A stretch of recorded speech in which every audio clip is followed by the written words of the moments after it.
Hi hello నమస్తే నేను మీ శ్రీలతని welcome back to Kalyan Sri. ఏంటి ఈరోజు ఈ సరుకులు సామాన్లతోనే శ్రీలత ఇలా ఉంది ఏంటి అనుకుంటున్నారా? ఏం లేదండి, నేను సరుకులు ఏ విధంగా తెచ్చుకుంటాను, ఎలా ఆర్గనైజ్ చేసుకుంటాను, ఏ విధంగా తెచ్చుకుంటాను, ఎక్కడ తీసుకొస్తాను అనేది ఈరోజు వీడియోలో మీతో షేర్ చేసుకోవాలనుకుంటున్నానండి. అలాగే మన అందరికీ షేర్ చేసుకోవాలనుకుంటున్నానండి. వీడియో కనుక నచ్చినట్లయితే ఏం చేయాలో తెలుసు కదండి, తప్పకుండా లైక్ చేయండి. అందరికీ తెలిసే ఉంటుంది, ఒక్కొక్కరు ఒక్కొక్క పద్ధతిలో చేసుకుంటూ ఉంటారు. నేను కొత్తగా ఏం చేసేది లేదండి. నాకు తెలియనివి మీకు తెలిసినవి మీరు ఎలా చేస్తారు, నేను ఏ విధంగా చేస్తాను అనేది ఈ వీడియోలో ఉంటుందండి. మీరు ఏ విధంగా చేస్తారు అనేది కూడా నాతో కామెంట్ సెక్షన్ లో షేర్ చేసుకోండి. దగ్గర నుంచి కూడా నాకు సలహాలు కావాలి అండి. అలాగే చిన్న చిన్న టిప్స్ తోనే ఈ వీడియోని స్టార్ట్ చేద్దాం అనుకుంటున్నానండి. మరి లేట్ చేయకుండా అదేంటి, ఏ విధంగా చేయాలి అనేది వీడియోలోకి వెళ్ళిపోయి చూసేద్దాం. ముందైతే వీడియోలోకి వెళ్లే ముందు మనం డైలీ చేసుకునే రెసిపీతో మేము ముందుకు వచ్చేస్తున్నానండి. ఈరోజు బ్రేక్ఫాస్ట్లోకి నేనైతే జొన్న రవ్వతో కిచిడి చేస్తున్నానండి. చాలా టేస్టీగా ఉంటుందండి. ఒకసారి ఎప్పుడు చేసే జొన్న రవ్వని అంటే నానబెట్టేసుకొని అంబల్లా చేసుకునే కంటే ఇలా ఒకసారి ట్రై చేయండి. స్పైసీగా చాలా టేస్టీగా ఉంటుందండి. అందరికి కూడా నచ్చేస్తుంది, పిల్లలు కూడా బాగా తినేస్తారండి. 1 కప్పు జొన్న రవ్వకి 1 కప్పు పెసరపప్పును తీసుకొని ఇలా నానబెట్టేసుకోవాలి. 1 గంట పాటు అయినా నానబెట్టుకోవాలండి. ఆ తర్వాత చూడండి, కుక్కర్ గిన్నెలోకి వేసేసుకొని ఏ కప్పుతో మనం రవ్వ పెసరపప్పు తీసుకున్నామో అదే కప్పుతోటి డబల్ క్వాంటిటీలో 4 కప్స్ వరకు వాటర్ని వేసేసుకున్న తర్వాత 1/2 కప్పు వరకు క్యారెట్ని సన్నగా చిన్న ముక్కలుగా కట్ చేసుకొని రుచికి సరిపడినంత సాల్ట్ని అలాగే 1/2 స్పూన్ పసుపుని కూడా వేసేసుకొని కలిపేసుకొని మీడియం ఫ్లేమ్లో ఉడికించుకోవాలి. నేను కుక్కర్కి అయితే విజిల్ పెట్టకుండానే ఉడికించుకుంటున్నానండి. ఈ క్వాంటిటీలో మీరు కనుక మీడియం ఫ్లేమ్లో 3 విజిల్స్ వచ్చేలాగా ఉడికించుకుంటే సరిపోతుందండి. ఆ తర్వాత చూడండి, ఈ విధంగా దగ్గరగా వచ్చేస్తుంది. మీరు కన్సిస్టెన్సీని చెక్ చేసుకొని కావాలనుకుంటే కొంచెం లూజ్గా కావాలి అనుకున్నప్పుడు కొంచెం వేడి వాటర్ని సపరేట్గా వేడి చేసుకొని ఆ వాటర్ని ఇందులోకి పోసేసుకోవచ్చు అనమాట. ఆ తర్వాత ఇప్పుడైతే నేను కొంచెం వాటర్ని కొంచెం లూజ్గానే ఉండాలని వేడి చేసుకున్న వాటర్ని ఇందులోకి పోసేసుకొని కలుపుకుంటున్నాను. ఇది పక్కన ఇలా ఉడుకుతుండగానే మరొక పక్కన పోప్ ప్యాన్ పెట్టేసుకొని 1 స్పూన్ వరకు నెయ్యిని కానీ నూనెని కానీ వేసుకొని ఇక్కడ నేను చూపించిన విధంగా ఒక పచ్చిమిర్చిని చిన్న ముక్కలుగా అలాగే 1/2 కప్పు వరకు జీడిపప్పుల్ని 1 రెమ్మ కరివేపాకుని కూడా వేసేసుకొని మీరు కావాలంటే పోపు గింజలు కూడా వేసేసుకోవచ్చండి. ఇలా దోరగా వేయించుకోవాలి. ఆ తర్వాత ఇదే ఫ్రై అవుతున్న ఆయిల్లోకి 1/2 స్పూన్ వరకు మిరియాల పొడిని కచ్చపచ్చగా దంచుకొని వేసుకోండి. నేనైతే ఇక్కడ పౌడర్గా చేసుకున్న మిరియాల పొడిని వేసేసుకొని ఈ పోపు అంతటిని కూడా ఇలా రెడీ అవుతున్న ఈ కిచిడిలోకి వేసేసుకొని బాగా కలుపుకొని వేడివేడిగా సర్వింగ్ బౌల్లోకి తీసుకొని సర్వ్ అవుట్ చేసేసుకోవడమే. దీనిలోకి మజ్జిగ కూడా అవసరం లేదండి. ఉట్టిగా తిన్నా చాలా టేస్టీగా ఉంటుంది. ఇప్పుడు కొంచెం వర్షాకాలం కదండి, అందరూ పెరుగుతో తినాలి అంటే జలుబు చేస్తుంది, జ్వరం వస్తుంది అనుకుంటారు కదా. ఒకసారి ఇలా కిచిడి లాగా స్పైసీగా చేసి పెట్టేసేయండి, చాలా టేస్టీగా ఉంటుందండి. మిగిలిపోయినా కానీ దీనిలోకి మనం ఏ కర్రీతో కానీ తినొచ్చు. చప్పిగా తిన్నా కానీ చాలా బాగుంటుందండి. తప్పకుండా ట్రై చేస్తారనే మీతో షేర్ చేసుకుంటున్నాను. ఈజీగా అయిపోతుంది. కొంచెం ఈరోజు ఇంట్లో పని ఎక్కువగా ఉందని ఇలా రెడీ చేసుకున్నాను అనమాట. ఆ తర్వాత చూడండి, కిచెన్ అంతా కూడా నీట్గా చేసేసుకున్న తర్వాత ఆకుకూరని ఇలా కట్ చేసుకున్నానండి. పాలకూరని ఒక 3 పెద్ద సైజు కట్టల్ని తీసుకొని శుభ్రంగా చేసేసుకొని చిన్నగా కట్ చేసుకొని రెడీగా ఉంచేసుకున్నాను అనమాట. ఆ తర్వాత స్టవ్ ఆన్ చేసుకొని ఒక గిన్నెను పెట్టేసి దానిలోకి 2 స్పూన్ల వరకు ఆయిల్ని వేసుకున్నాక ఆయిల్ అనేది వేడెక్కినాక 1 స్పూన్ వరకు పోపు గింజల్ని, పాలకూరలోకి ఉల్లిపాయలు ఎక్కువగా వేసుకుంటే బాగుంటుందని 2 పెద్ద సైజు ఉల్లిపాయల్ని చిన్న ముక్కలుగా కట్ చేసుకున్నవి వేసుకొని ఈ ఆయిల్లో మీడియం ఫ్లేమ్లో దోరగా ఫ్రై చేసుకోవాలండి. ఉల్లిపాయ అనేది మగ్గడం కోసం 1/2 స్పూన్ వరకు సాల్ట్ని కూడా వేసుకుంటున్నాను. గుర్తుపెట్టుకోండి, ఆకుకూరల్లో సాల్ట్ అనేది తక్కువగానే పడుతుంది. ఆ తర్వాత చూడండి, మీడియం ఫ్లేమ్లోకి ఉంచేసుకొని మధ్య మధ్యలో కలుపుకుంటూ ఈ ఉల్లిపాయని మగ్గించుకున్న తర్వాత అల్లం వెల్లుల్లి పేస్ట్ ఉంది. నేను ఎక్కువగా అంటే వెజ్లోకి తొందరగా ఎక్కువనే రుబ్బి పెట్టుకుంటాను. నాన్ వెజ్లోకి అయితే అప్పటికప్పుడు గ్రైండ్ చేసుకుని వేసుకుంటాను అనమాట. పాలకూర కాబట్టి కొంచెం వేస్తున్నాను. పచ్చిమిర్చి పేస్ట్లోకి వెల్లుల్లిని వేసుకుందామని ఇందులోకి అయితే కొంచెం వేస్తున్నాను.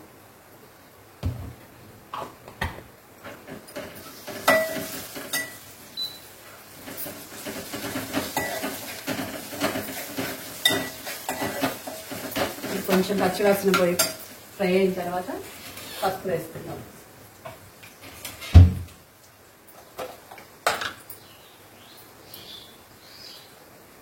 హాఫ్ స్పూన్ వరకు వేసుకుంటున్నాను.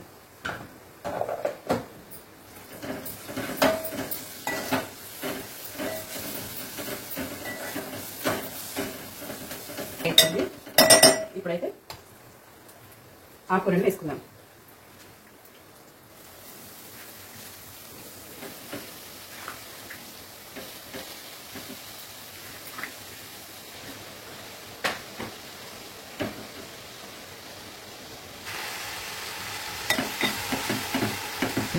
మీడియం టు లోలో పెట్టేసి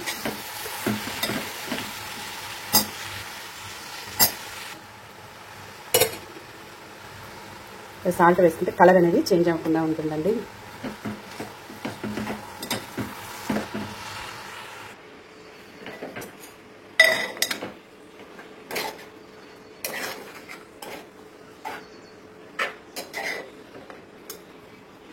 ఆ తర్వాత ఇప్పుడు మూత పెట్టేసి ఇదంతా మగ్గేంత వరకు ఉడికించుకోవాలి.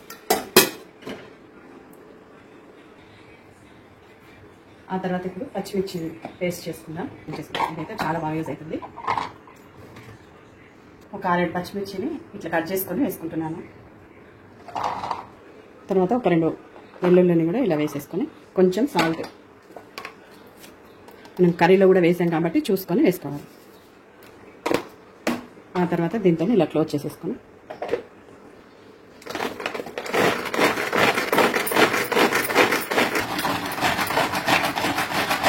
ఈ చాపర్ అనేది బాగా యూజ్ అవుతుందండి. తీసుకొచ్చిన దగ్గర నుంచి కొంచెం కొంచెం కర్రీస్లోకి అప్పటికప్పుడు పచ్చిమిర్చి పేస్ట్ని ఈజీగా గ్రైండ్ చేసేసుకుంటున్నాను అనమాట.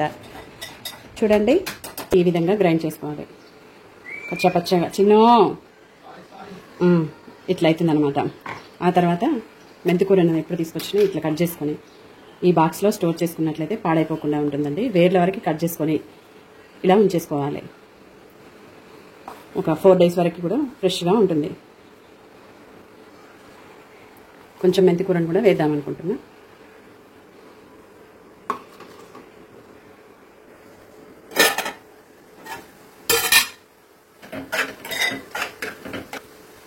చూడండి, మీ కారానికి తగినట్టుగా వేసేసుకోవచ్చు.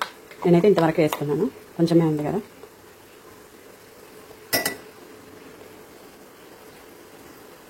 వేసేసుకున్న తర్వాత ఒక 2 నిమిషాలు ఇట్లా ఫ్రై చేసుకోవాలి. పచ్చివాసన పోయేలాగా ఫ్రై అయిన తర్వాత ఈ మెంతికూరను కూడా వేసేసుకుంటాం.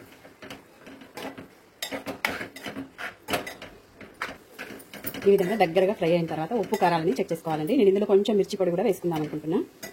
చూడండి, ఈ స్పూన్తోనే 1/2 స్పూన్ వరకు వేసుకుంటున్నాను. మీరు పూర్తిగా అయినా కానీ పచ్చిమిర్చితో చేసేసుకోవచ్చు.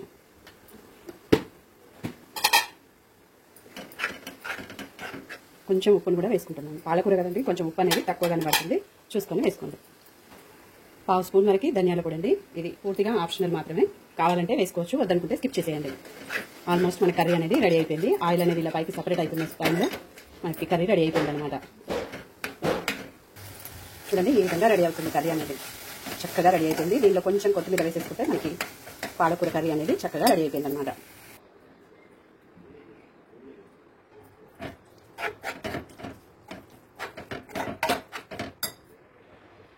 ఇలా వేడివేడి అన్నంలో ఇలా పాలకూర కర్రీని వేసుకొని తింటే చాలా టేస్టీగా ఉంటుందండి. రైస్, చపాతీ, పుల్కా, రోటీ దేనిలోకైనా చాలా బాగుంటుందండి. ఎప్పుడైనా నేను ఇంట్లో పాలకూర కర్రీ చేయాలంటే ఇదే విధంగా చేసేసుకుంటానండి. చాలా టేస్టీగా ఉంటుంది. తిన్న తర్వాత చాలా పనులు ఉన్నాయండి. ఆ తర్వాత ఇప్పుడైతే నేను కిచెన్లో వీటిని సరుకుల్ని ఎలా ఆర్గనైజ్ చేసుకుంటాను అనేది మీతో షేర్ చేసుకోవాలనుకుంటున్నానండి. కొంతమందికైనా యూజ్ అవుతుంది.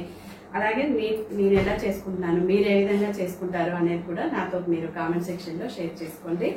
ముందైతే మనం సరుకులు తీసుకొచ్చుకునే ముందు రోజు ఏం చేయాలి అంటే లిస్ట్ రాసుకునే ముందు రోజే మన దగ్గర ఏమేమి మిగిలిపోయాయి అవన్నీ ఒకసారి చెక్ చేసుకున్న తర్వాత ఏమేమి తక్కువగా ఉన్నాయి, పూర్తిగా ఏమేమి అయిపోయాయి అనేది తెలుసుకున్న తర్వాతనే లిస్ట్ అనేది రాసుకోవాల్సి ఉంటుందండి. ఎప్పుడు ఒకే రకంగా కాకుండా కొంచెం ఎక్కువ అయిపోతుంటాయి, కొంచెం తక్కువ అయిపోతుంటాయి. పిల్లలు వస్తుంటారు, ఊరికి వెళ్తుంటాము. అలాంటప్పుడు సరుకులు అనేవి కొంచెం మిగిలిపోతూ ఉంటాయి కదా, అవి చూసుకొని పాడైపోకుండా తర్వాత లిస్ట్ అనేది రాసుకోవాలి. అలాగే నేనైతే ఇట్లా సోప్స్ కానీ ఇలా tea powder, surf, oil packets, ఎక్సోటిన్ ఇలాంటివన్నీ కూడా డీమార్ట్ కానీ సూపర్ మార్కెట్లో కానీ తీసుకుంటుంటానండి. ఇలా పప్పుల్ని మాత్రం లూజ్గా తీసుకునేవి హోల్సేల్ షాప్లో తీసుకోవాలి. ఎందుకంటే ఇవి ఇలా సామాన్లు తీసుకున్నాను, ఇవి హోల్సేల్ షాప్లో దొరుకుతాయి, దొరకవు. ఇవైతే నేను డీమార్ట్లో కానీ సూపర్ మార్కెట్లో కానీ తీసుకుంటూ ఉంటానండి. ఆ తర్వాత ఇప్పుడు మేమైతే ఇద్దరమే ఉంటామని చెప్పేసి తక్కువగానే తీసుకుంటూ ఉంటానండి. ఆ తర్వాత ఇలాంటి డబ్బాలు ఉన్నాయి, ఎందుకంటే ఇలా ఓపెన్ చేయకుండానే ఎందులో ఏం పోసుకున్నాము అనేది కనిపించేలాగా ఇలా తీసుకున్నాను అనమాట. ఆ తర్వాత షాంపూస్ అయితే నేను ఇలాగే తీసుకుంటూ ఉంటానండి. నాకు ఇలాగే బాగా అనిపిస్తుంది. ఇలాంటి బాక్స్లో ఇలా ఒక్కొక్కటిగా కట్ చేసుకుంటూ వేసేసుకుంటాను. అర్జెంటుగా ఉన్నప్పుడు ఏదానికది ఇలా తీసేసుకోవచ్చు.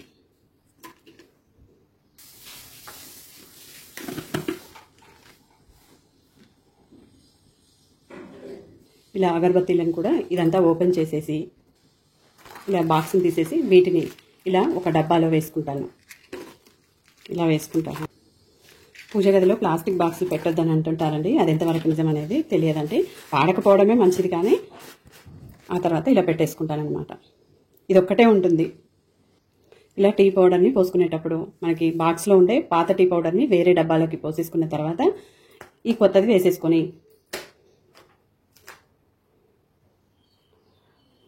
చూడండి, నేనైతే ఇలా పోసేసుకొని రోజు ఇది వేసేసుకున్న తర్వాత ఇది కంప్లీట్ అయిపోయాక కొత్తది వాడతాను. అలాగే పోసేసుకున్నాం అనుకోండి, పాతది కిందికి ఉంటుంది, కొత్తది అయిపోతుంది. కాబట్టి లేదంటే కొత్త దానిపైన పాతది పోసేసుకున్నా సరిపోతుంది. ఇలా సోప్స్, సర్ఫ్ ఇవన్నీ ఇలాగే పెట్టేసుకుంటాను.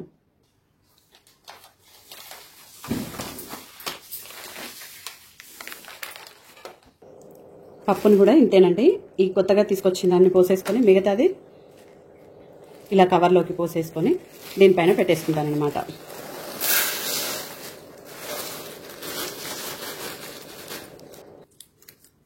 ఇలా బిర్యానీ ఆకును పెట్టేసి ఆ తర్వాత ఈ పప్పుని ఇలా పెట్టేసుకున్నట్లయితే మనకి పురుగు అనేది రాకుండా ఉంటుంది.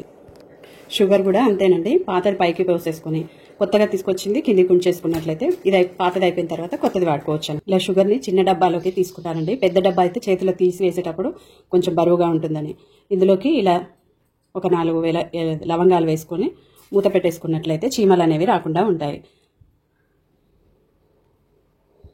ఇట్లా ఈజీగా తీసుకోవడానికి ఉంటుంది కాబట్టి ఇంత కొంచెం క్వాంటిటీలోనే తీసుకుంటానన్నమాట. టీలో వేసుకునేటప్పుడు ఈ లవంగా పడకుండా వేసుకోవచ్చండి. ఒకవేళ వేసుకున్నా కానీ మసాలా టీ అనేది వచ్చేస్తుంది. ఈ మధ్యన ఎక్కువగా లవంగా, యాలకులు, దాల్చిన, అల్లం వేసేసి టీ కూడా చేస్తున్నారు కదా, అలాగైనా టేస్ట్ అనేది ఫ్లేవర్ఫుల్గా చాలా బాగుంటుందని అనుకుంటున్నాను. వేసుకునేటప్పుడు మాత్రం ఇది పక్కకు తీసేసుకొని వేసుకోండి అన్నమాట.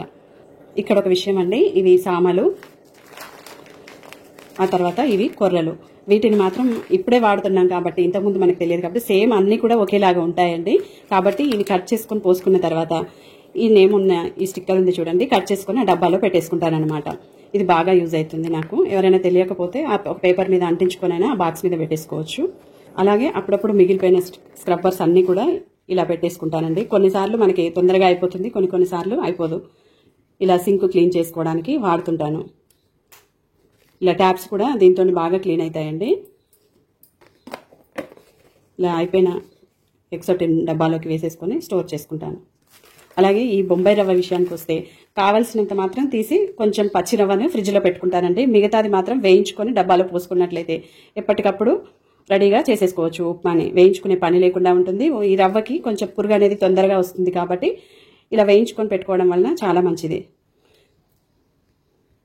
ఇలా మైదా పిండి అండి, ఇది వంటల్లోకి కొంచెం యూజ్ చేస్తున్నాను. మ్యాక్సిమం గోధుమ పిండినే వాడతారు, కానీ ఇలా కొన్నిసార్లు ఇలా మైదా పిండితో చేసేవి మైదాతోనే టేస్ట్ అయితేనే బాగుంటాయని చెప్పేసి ఇలా తీసుకున్నాను. ఇది ఫ్రిడ్జ్లో పెట్టేసుకుంటాను, పురుగు అనేది రాకుండా ఉంటుంది.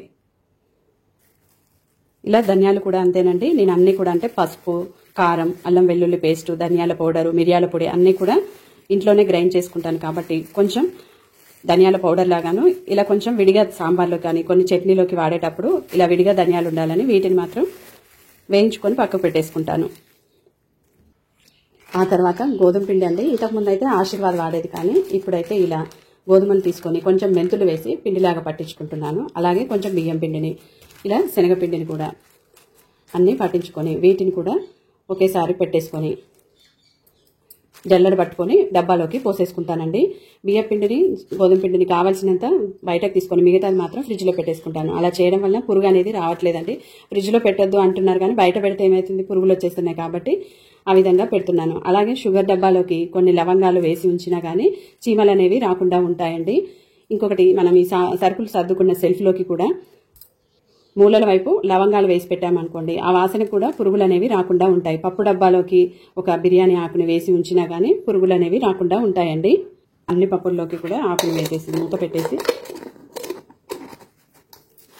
కొంచెం లోపలికి ఉండేలాగా ఇలా చేసేసినట్టయితే ఆకు లోపలికి వెళ్ళిపోతుంది. మనకి పప్పు ఇలా ఈజీగా కనిపిస్తుంది.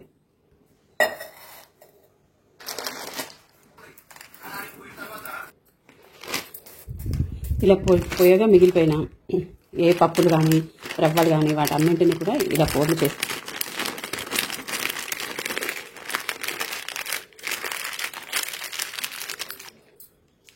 ఇట్లా స్వీట్కి వచ్చే ఈ రబ్బర్ బ్యాండ్స్ ఉంటాయి కదండి, వీటితోటైనా వేసేసుకోవచ్చు.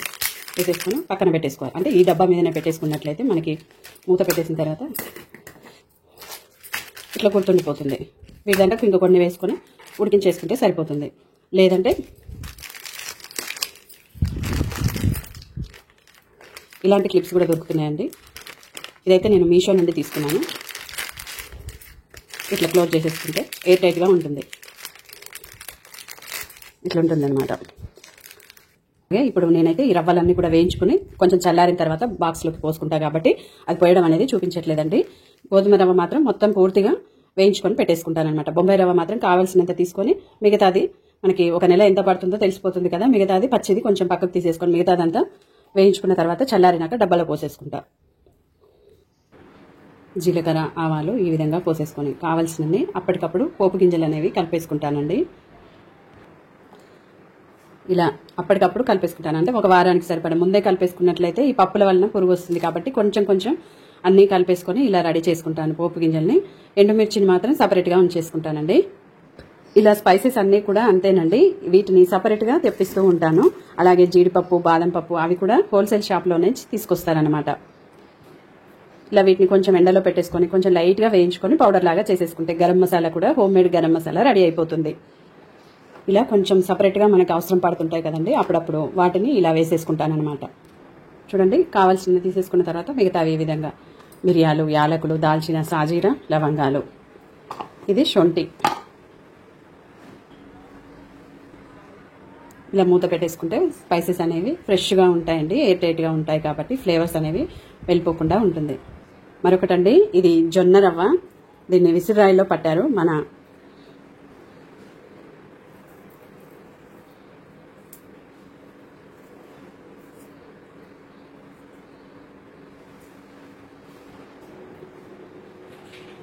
ఇంతేనండి. ఈ వీడియో మీ అందరిలో కొందరికైనా యూజ్ అవుతుందనే మీతో షేర్ చేసుకుంటున్నాను.